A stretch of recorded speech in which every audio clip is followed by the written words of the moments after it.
by franchising, you will get inquiries from them, can I have one of your franchises? The internet, and I'll show you some figures in a minute, that demonstrate how the internet has taken over franchise inquiry lead generation. There are a number of ways of using the internet. You can have a franchise recruitment page on your own website. You can use franchise recruitment websites. There are online exhibitions, all kinds of things. People these days spend a lot of time researching on the internet to find out what's going to be an appropriate franchise opportunity for them before they start approaching franchisors. These days it's more and more possible to look at, say, 10 franchises that might be of interest to you and learn enough about them from what's on the internet to disqualify 5 of them already. So that prospect may then only need to send for information from or meet 5 franchisors.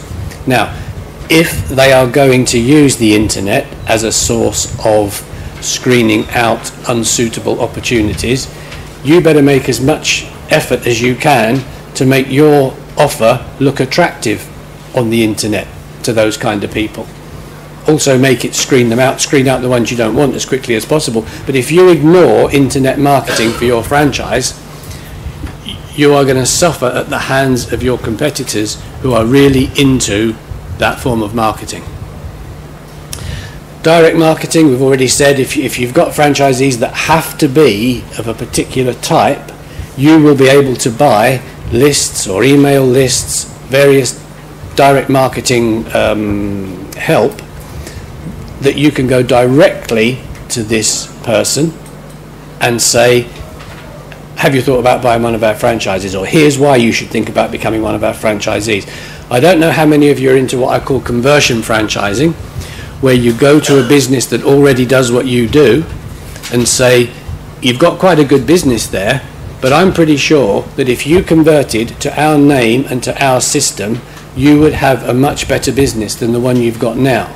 So again, you could go, you might want to open up in such and such a town, maybe you're in the coffee shop business, you can go to somebody running an independent coffee shop in that town and say to them, why don't you convert your business to our brand?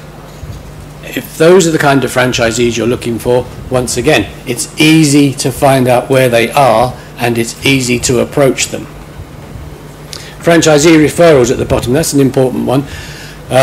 We've got quite a few clients whose franchisees have come from existing franchisees telling family and friends what a good business it is, and we've also got a number of clients where the majority of their franchisees have previously been customers of their business. The customer does business with another one of the franchisees, or indeed with the company itself, realizes what a good business it is and says to themselves, I would like to operate a business like that.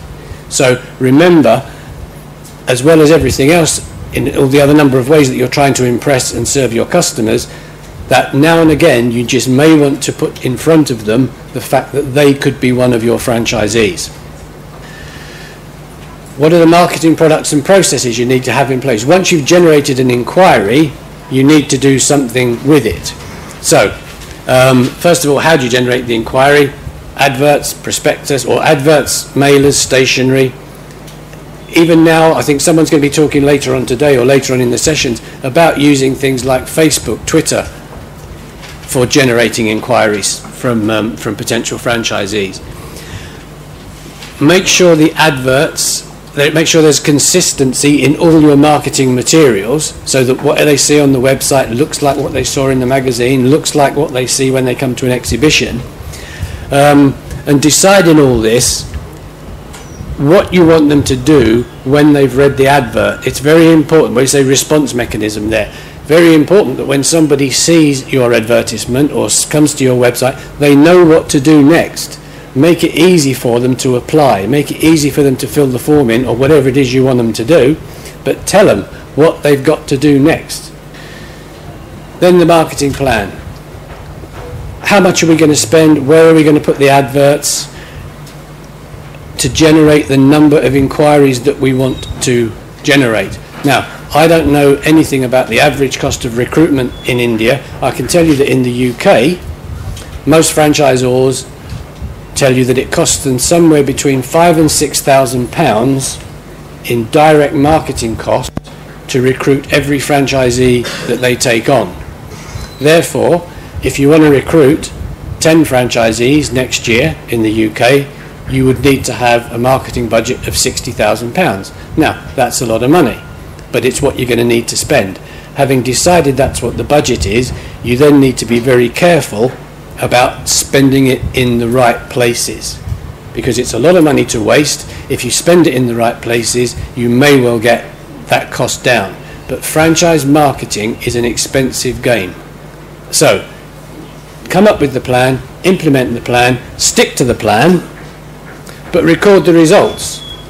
Because, again, just because we thought something was a good idea doesn't mean it's going to turn out to be a good idea when we put it into practice. So, if all this money we've said we were going to spend on the internet or at exhibitions or whatever isn't producing the number of inquiries that we want, then we do need to do some adjustment there. And I don't think we'll do questions now. That's the end of my little presentation. I'll now hand over for the Indian aspect, the real live, this is how it works in India presentation.